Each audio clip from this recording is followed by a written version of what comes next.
BC declaration పెట్టినారు అధ్యక్ష కామారెడ్డిలో. పెట్టినప్పుడు పాపం వారు ఏం చెప్పాలి నిజాన్ని చెప్పడం, మేము కేంద్రంలో కూడా అధికారంలోకి వస్తే ఈ రకంగా చేస్తామని చెప్పి ఉండాలి. కానీ ఆదరబాదరగా ఏం చెప్పినారు, 6 నెలల్లోనే 42% రిజర్వేషన్ ఇచ్చేస్తాం అని చెప్పారు అధ్యక్ష.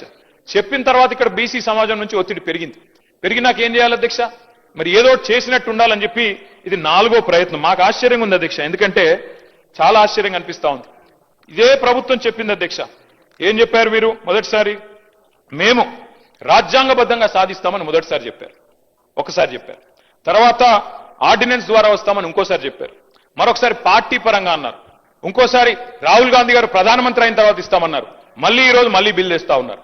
అంటే ఒకటే పార్టీ 5 రకాలుగా మాట్లాడితే, 5 సందర్భాల్లో మాట్లాడితే ఈ రాష్ట్రంలో ఉన్న బీసీ బిడ్డలు చూస్తలేరా అధ్యక్ష? అర్థం చేసుకుంటలేరా మీ నిజాయితీని కానీ మీ చిత్తశుద్ధిని కానీ? అంటే చిత్తశుద్ధి లేని శివ పూజ చేస్తూ ఇవాళ ప్రతిపక్షం మీద నెపం పెట్టి తప్పించుకుంటామంటే కుదరదు అధ్యక్ష.